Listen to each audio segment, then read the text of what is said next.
investing is a loser's game. So what Sorry. Please expand. I know people who didn't even apply, saying कि अपने भाई भतीजे को देंगे, तुमको क्यों देंगे? I'm also kind of guilty of, but many of our listeners also would be. Right. Which is how following successful investors may actually set you up for failure. See, the point is you don't know in advance which will be the multi-baggers. Are they doing what you think they are doing? People think they want to follow. So people think that he buys and holds. Yeah. But what is the actual data? You have to ask that for all the people who followed a strategy, what happened to them? Many times if you go back, before that, the portfolio had gone down 80%. So if you're down 80% and then you compound 50% for 3 years, you're still down.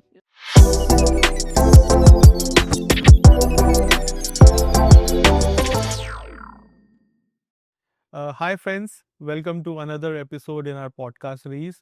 And after much persuasion, finally we have Devina Mehra on our podcast.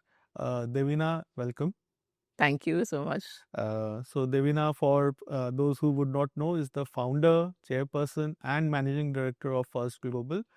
And First Global itself has had a kind of evolution in its history. Started as a broker, then an international broker, and now a full money management firm. So we'll talk about it. But I think the most interesting thing that I would like to talk about is Devina's book. So Money, Myths and Mantras by Devina Mehra. Now it's a national bestseller. So many congrats, Devina. Thank you And so much. more than congrats, I would like to say thank you, because I found the book really fascinating, both from a new or a beginner investor standpoint as well as a seasoned investor standpoint. So there are kind of ideas that all of us can pick, and we will talk about some of these. But before that, I must say Devina has had a long and wonderful career. Started with IIM Ahmedabad, then Citibank, then I think just after 7 years in Citibank, you started on Yes. your own, which is quite early, startup-ish. I was still in my 20s. And at that time, there was no term or cachet about startup or business. Yeah, so some of the, original and no funding either. Yeah. So what prompted you to get into your own? And, I'm sure you would be doing quite well in your professional career. Yeah, so actually I'd been looking for a change. So I was exploring, because for me, the big thrill in life always has been, from the time I was tiny to now, has been learning. So at some point you feel learning is tapering off. And also I found, Citibank was a very political, very internally competitive place, which temperamentally did not suit me. I can say I did not like playing games, but the fact is I'm incapable of playing games. So I'm pretty much, what you see is what you get. So between all those things, I was exploring. To the extent that I remember I went and met the director of what was then the Prince of Wales Museum. क्या interesting चीज कर सकते हैं. I went and met the Economic Times editor. What are the things that are possible.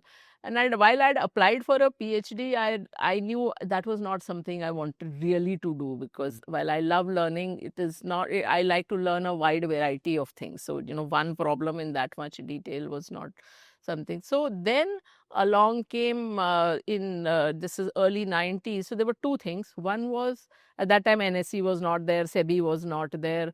So the Bombay Stock Exchange was the largest exchange in the country, and they advertised saying we will give 71 new memberships to professionals.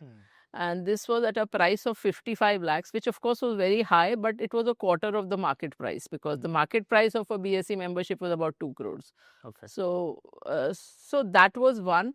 And the other was Dr. Manmohan Singh's post-liberalization budget, where he said now the market will be open to foreign investors. Yeah. And I said, now the market will professionalize, because prior to that, there was no concept of equity research. Yeah. The profession did not exist. So much so that in IIM Ahmedabad, we didn't have a course on securities research, because that career did not exist. So these were the two, kind of immediate prompts.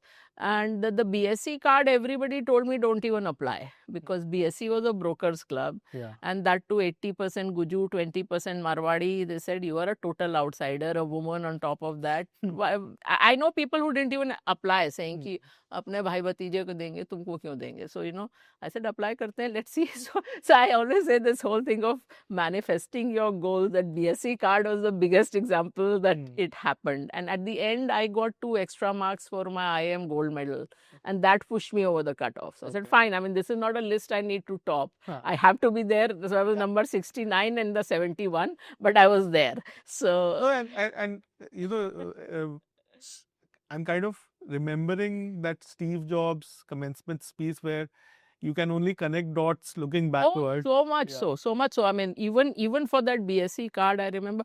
See, in Citi, I was 5 years in what was then called merchant banking, part of investment banking. So all the and 2 years in corporate credit and risk.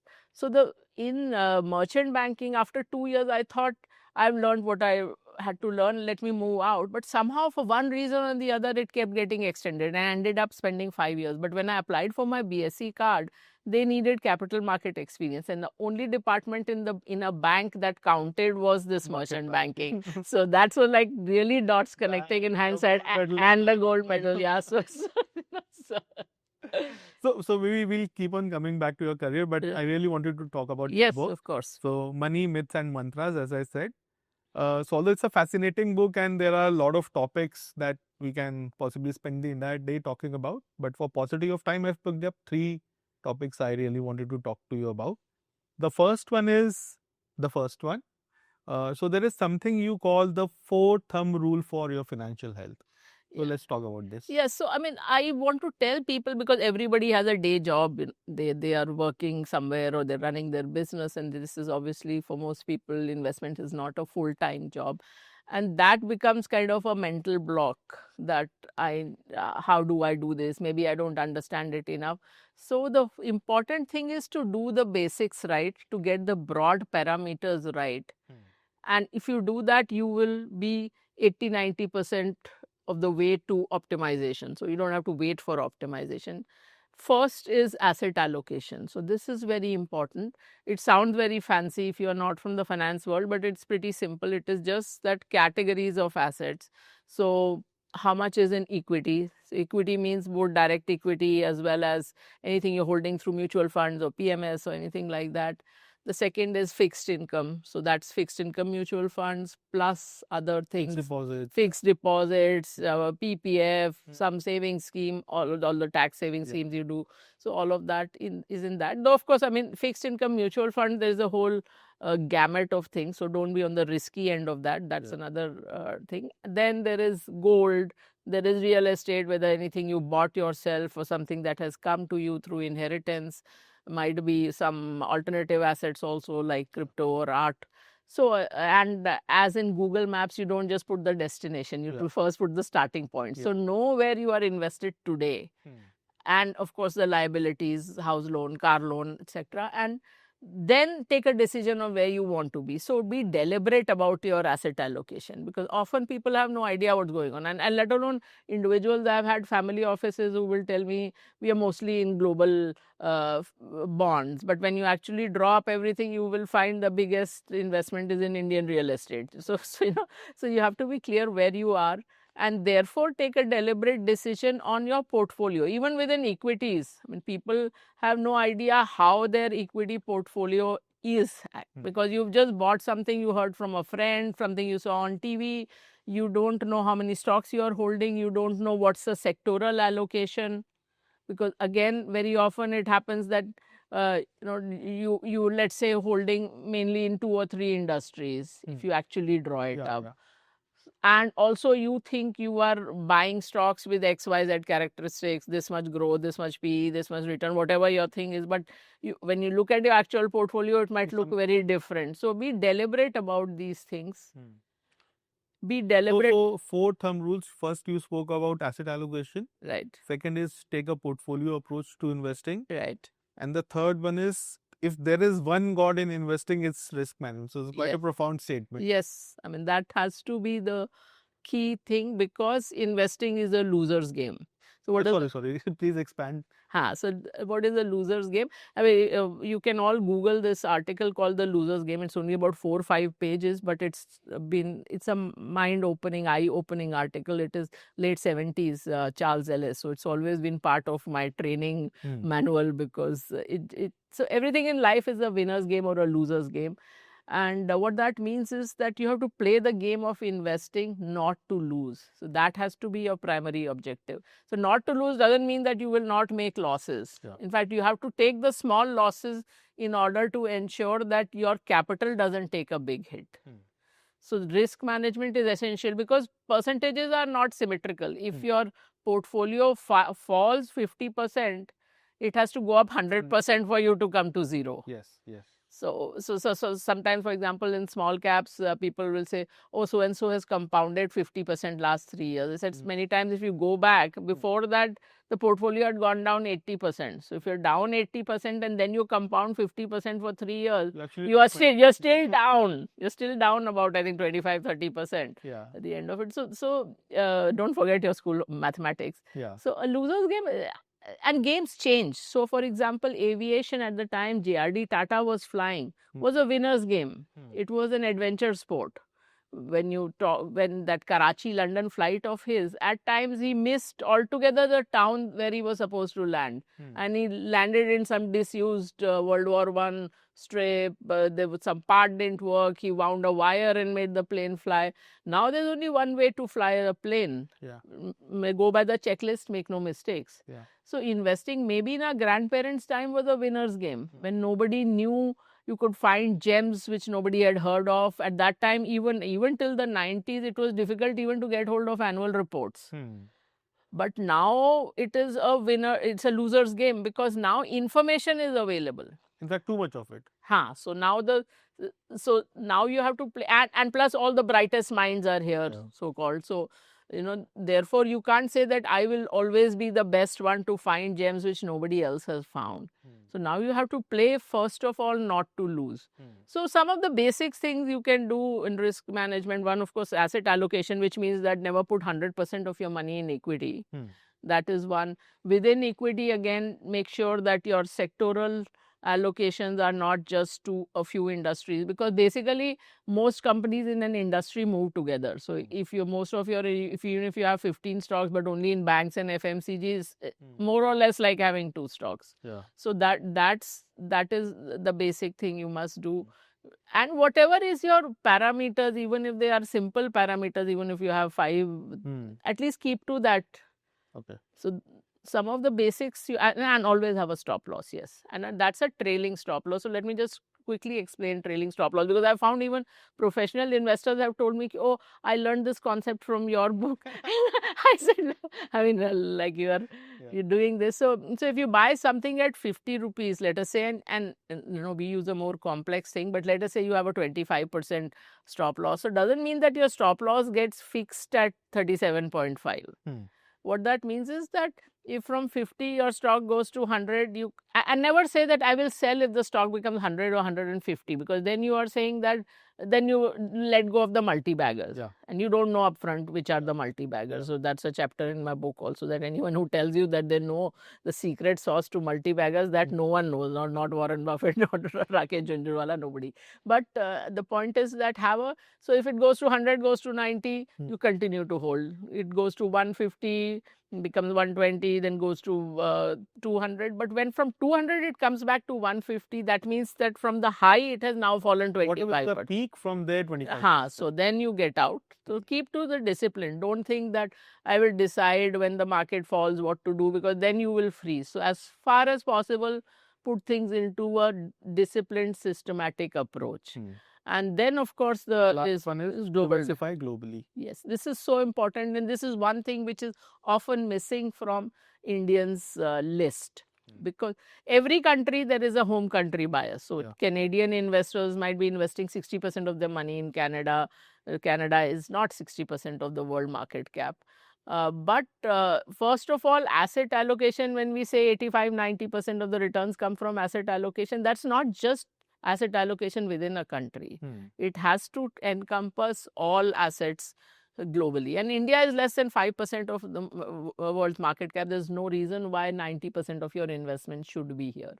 There's absolutely no reason. And in fact, you already have a lot of exposure to India. Your real estate is here, your job is here. So at least try to diversify the investments. At least have 30-40% of your investments over a period of time. And we have seen the kind of wealth, especially over the last 10 years, some of these mega tech companies, other companies also, but mega tech companies have created.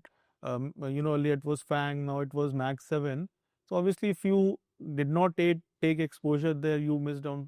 It is not as narrow as that also, Rohit, because it is over a period of time. I mean, one statistic I always give is that when I started working, the dollar was 12 rupees.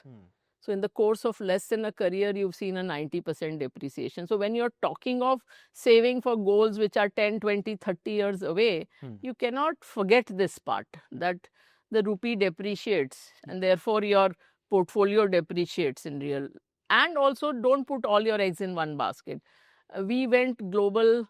We were not just the first Indian firm, we were the first Asian firm other than the Japanese to go west. So in 1999, we were the first Asian ex-Japan members of the London Stock Exchange, next year of the NASD. So why, I mean, did we go global? One of the triggers was, and everybody told me that this can't be done. Nobody will listen. You can't be from India and say you will cover. Career has been a career of firsts in many senses. So this was the interesting part was this, that the reason why I went global, one of the main triggers was, which will be in history books for most of your viewers, the Asian crisis of the late 90s. So in 1 year, all these markets fell between 50 to 90% in dollar terms. Asian tigers. Asian tigers. So that's what, I mean, sometimes people say that, oh, if India is the fastest growing economy in the world, why should I look elsewhere? Do you remember which were the fastest growing economies in the 1990s? They were the Asian tigers. India wanted to be an Asian tiger. And then there was this crisis. So, Taiwan fell 50%, Indonesia fell 90%, all the other were between 50 and 90. So Thailand, Philippines, South Korea. I said, this is the danger of being in one market. And during Citibank times, I had spent 6 months in Indonesia. I said, Aaj Indonesia mein hote, to 90% of your net worth was gone. So that was a wake-up call. Other than the fact that I said, like, kab tak wahi companies karte rahenge. So let me, learn about some other companies. So, but global investing is so important, which is why, I mean, because it's a cause for me. And global again does not mean the 10 stocks in India and the 3 stocks in the US and the 3 stocks in China. Global means global, because again leadership changes. No theme lasts forever. No asset class, no country, no region, nothing. No sector within a country. So if you look at 2003 to 2007, for instance, now US was not at a high. US was already down in the dumps after the tech crash of the early 2000s. But still that whole 5 years, it hardly gave any performance. Whereas in those 4.5 years, India went up 6 times, Brazil went up 10 times, the whole emerging market index went up 3.5, 4 times. So just because last 10, 12 years US gave return doesn't mean that will always be the case. So you have to be truly global. Because earlier, the only way to get, and the reason why Indians are that much into home country is also partly because earlier you could not invest abroad. Access was not there. You were not allowed to. People laugh when I say that, like, even 5 years after I started working, or maybe a little longer than that, all you could take, if you were traveling abroad, so let's say to London or New York, you could take only $500, and that too once in 3 years. If you went more than once in 3 years, you could take only $20. So that was so our grandmothers were not wrong in buying gold, because gold was effectively the only currency hedge. And global currency. Only that was the only rupee hedge you had. So if you look at the dollar chart of gold, it is more volatile than equities. The 1980 price of gold in dollar terms was not reached again till 2007, for 27 years. In between 19 years after that, it was down 60% still. In 1999, the price of gold in dollar was 60% less than what it was in 1980. In rupee terms, it looks like an okay chart simply because it's a rupee depreciation chart. But now, the liberalized remittance scheme means you can send abroad $250,000 per person per year. So, I mean, a family of 4 can send out $1 million every year. So, more than anybody needs other than the family offices. So, but mindset is still India only. Yeah. So, you have to broaden that. Great. Let's come to the next point, and this is something I would say I am also kind of guilty of, but many of our listeners also would be, Right. which is how following successful investors may actually set you up for failure. Right. Please enlighten us. So actually, this is one of the longer chapters in the book, so it has many points. But a few key things. One is that are they doing what you think they are doing? And the example I've given is of Warren Buffett, not because he is the worst example, but he's the most well-known investor, and one people think they want to follow. So people think that he buys and holds. Yeah. But what is the actual data? That he sells more than half of the stocks he buys within 6 months, 85% within 2 years. That's the data. Wow. So are they doing what? And even in other things, you think he's buying cash generating big brands, very cheap. But again, I don't know exactly what the number is now, but his Apple holding was over 50%. Yeah. Almost 50%. So that's not the profile you think he's buying. Then are they even successful? So Warren Buffett, even for as long as 20 years, his returns have been around the S&P. A year ago, they were a little below the S&P. Maybe now they're slightly above, but around the S&P. But there are others like, for example, Ray Dalio, who people like to follow. Yeah. His performance has been an absolute disaster, even when you take a 20-year period. There's nowhere close to even the S&P. So are they even as successful as you think they are? And also Warren Buffett, in the Berkshire Hathaway, a lot of the money has been made in things like structured deals and derivatives and not in these value picks. And which is true of every big investor, including Rakesh and all that, that the returns have come from a handful of stocks. So Warren Buffett's investment career is something like 70 years, and he said maybe 10 or 12 stocks have given all the returns. So in fact, we talk about Apple. Recent data I haven't checked, but last year I was reading that all the money he has made in all the stocks combined, Apple has made more money for him. Right. But he would see, the point is you don't know in advance which will be the multi-baggers. Yeah. So if you, for example, Rakesh Jhunjhunwala, if you met over the years, he would talk of many stocks. He also did not know that all my money will be made in Titan, CRISIL, Lupin, and maybe one or two others. But that's not known upfront. I mean, the trajectory of the company is not known upfront. I mean, very recently I read a book by Titan CEO called The Tanishq Story. Yeah.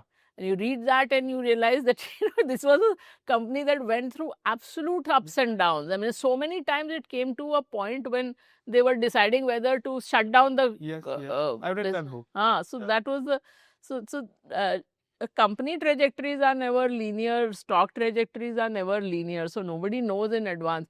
The other really important thing is that if you say that so and so has become rich in the stock market, so let me see what they did and let me follow that path. In itself, this is a wrong question to ask. You have to ask that for all the people who followed a strategy, what happened to them. So for example, if you have a very high risk strategy, so if you have a strategy which, let us say, if 100 people start, at the end of 1 year, 90 would have gone bankrupt, but the 10 people who are left will have made 10 times the money. Yeah. So you play this thing in 5 rounds. So in 5 years, just one person will be there who would have made out like immense money, and everybody else would have gone bankrupt. Now you said this guy has made like whatever 100 rupees into 1 crore or equivalent. So let me follow this person. But of everybody who followed a strategy, what happened to them? So if you look at for example, if you follow a very high risk strategy, which has that, like if 100 people start playing that game, at the end of 1 year, 90 will go bankrupt, 10 will have their money go up 10 times. Yeah. So if you do that, then you play that for 5 years, at the end of it, there will be only 1% left. But that 1% would have made like 1 lakh into 10,000 crores or something like that. And now you will say that this person has done this, so let me do exactly what they did. But if you do that, there's a 99% chance that you will go bankrupt.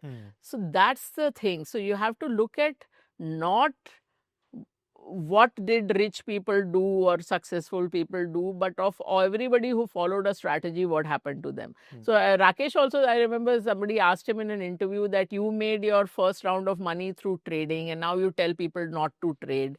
So, why? He said, like, I might be smoking, but I tell my children not to smoke. So it is like that just because it worked for me doesn't mean it was a good thing to do. No, and there are dedicated forums and blogs and so many handles on Twitter who are just following what other investors are doing. And, it's kind of a wake-up call. And, again, one point which I would like to add to what you said, that what a successful investor is doing, that trade actually might be a very small part of their portfolio. It might be a large part of my portfolio. Yeah, and also you don't know what they're actually doing.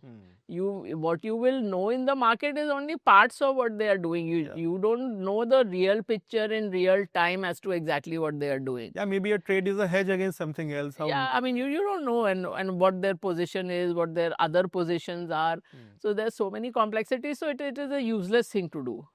And in general, since you talked of forums, this is a separate chapter in the book on crowds, that should you discuss or should you not discuss your trades and or for that matter any kind of decision making, even corporate decision making, should you discuss around a table and come to a decision. And actually there's a very simple filter for that elaborated it in the book, that pooling independent opinions improves the quality of decision making. But discussing things actually brings down the quality of decision making, because you get influence, that who's more powerful, who's the boss, who speaks first, all those things. There are many interpersonal dynamics that come into play. That's why there's a book called The Wisdom of Crowds and a book called The Madness of Crowd. So is the crowd so is the crowd wise or is it crazy? And the real filter is that whether the opinions are independent or you are getting carried around with the map. Yeah, it's a crowd thing or not. No, so fascinating. And maybe we'll come to the last section in today's discussion, which is and you've devoted a whole section to it, which is future of investing and AI, tech, etc. All of this, and how do we as individual investors kind of prepare ourselves for the future of investing? So I'm not talking AI or machine learning and all these things because it is available or because it is fashionable. So we briefly spoke earlier about information. That earlier information used to be the issue. So, I mean, I loved the 90s when I started on this securities research thing, when nobody knew what securities research was. You'd call up a company and say, I want to meet you. They would say, why should we meet you? No, like you come to our AGM at the most, especially the conservative groups would not meet at all. No company had a investor relations department. And even when they had, there used to be this thing. And I'm not even talking small companies. But now, by law, every information, including analyst call transcripts, have to be there on the website. So everybody has the information. So now the edge has shifted. So it is no longer getting the information. And this was not true just of India. Even in the US, a Fidelity could sit in a room with a IBM or a Procter & Gamble and get differential information. Now, by law, over the last 20 years, every country has outlawed that. So all information has to be given to everyone. So now what happens? Now you have, as you said, too much data. So now the skill set has moved from getting the information to analyzing the information, that who can analyze these masses of information. So that's where AI ML comes in, because what does it do? It does, one thing is obvious, that it can analyze many more companies or stocks. Like globally, we analyze something like 23,000, 24,000 stocks. Is it even securities to analyze so many stocks? That only through the machine, because even if, let's say, I had 1,000 analysts, they wouldn't look at everything in the same Who way. will analyze the 1,000 analysts then? So this plus number of factors you can look at within a company. See, I've done it the old-fashioned way, so I know ki, at the most, actually, only 4 or 5 things you will look at the end of it. Here, you can look at as many factors as are relevant. And you can also test out, for example, we normally look at growth of profits or sales. That's a first derivative, so that's kind of velocity. So you can take the second derivative, which is acceleration, or the third derivative, which is called jerk, and you can test it out whether the signals are coming through the higher derivatives, and if so, you can incorporate it in your system. Then also, no company is great on all parameters or terrible on all parameters. So how do you combine that? So all this also the machine helps you do. But the really important thing, and which is an area which I've studied in the last 5-10 years, honestly, is that it takes away the human biases and the randomness that human beings bring. So one of my favorite authors is Daniel Kahneman. Yeah. So his 2 books are among my all-time top 5, and I read a lot. And it's really about how human beings, when they come in, they introduce. One is Blink. No, not Blink. Thinking Fast and Slow and Noise.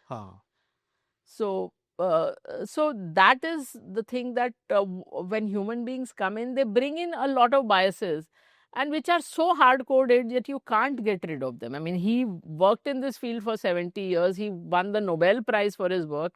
And he said, I find my decision-making has barely moved because it is so hard-coded that it's not just by intellectually understanding now I will be able to eliminate the bias. Very few you can do that way. Yeah. So that's why the machine comes in. It removes randomness. I mean, all of you can understand that if, let us say, I have 20 analysts, each with 15 years of experience, and I give exactly the same data to all of them, they will have different opinions, or a fund manager. Absolutely. Or for that matter, if you have a fight in the traffic or a fight in the with your spouse in the morning, you will look at the same data differently. Yes. I mean, they've even done analysis, like, for example, if you want bail, if you appear before the judge before lunch, you are likely to get rejected. After lunch, you might get relief. Okay.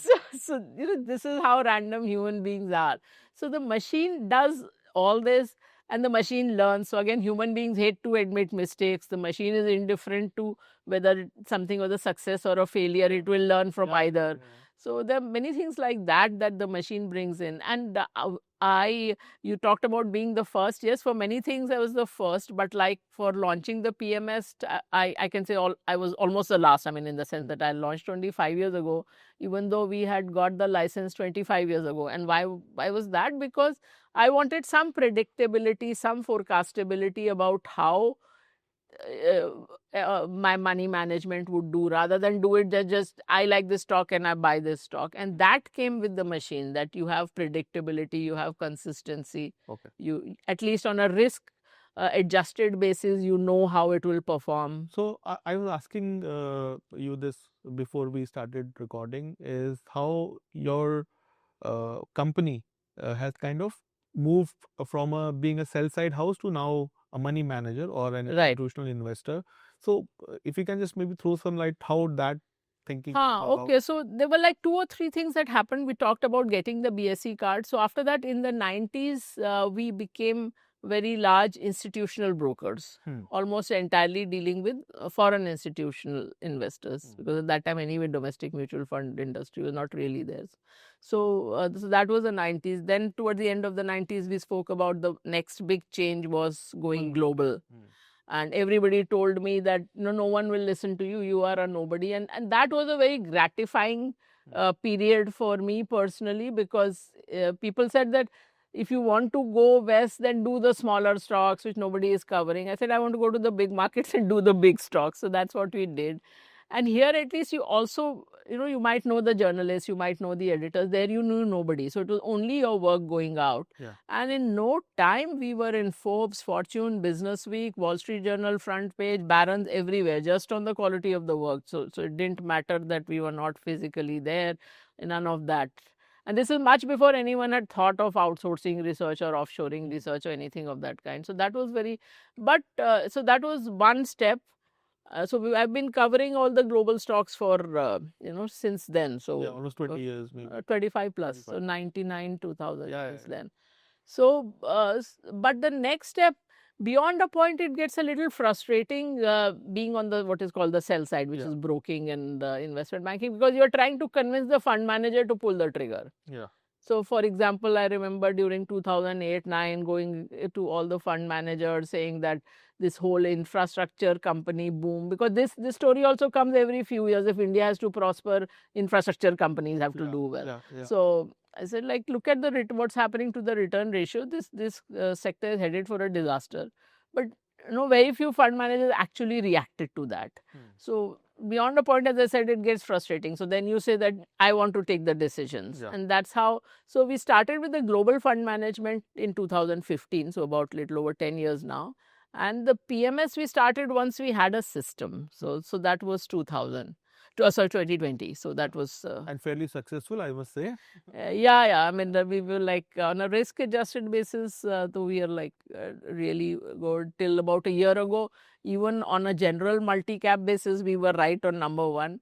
But again, our first thing is to manage risk tightly. So we never took it, and we could see the momentum, but we didn't want to take exposure to very small stocks. So so for that reason, the year when your performance lagged those who went aggressively into small caps. Yeah. Great. I think that's it. We are at time. So thank you again so much, Davina. And hopefully, when is the next book coming? I've actually started work on that. Okay. So, and I think you kind of mentioned it at the beginning of the book that the second one will be slightly more autobiographical in nature. No, that's not what the second one is. Maybe someday I will do that, but Yeah. that's not the second one. Great. That one is still on investing. Great. Thank you so much for coming, and I look forward to seeing you again. Thank you. Thank you for having me. Yeah.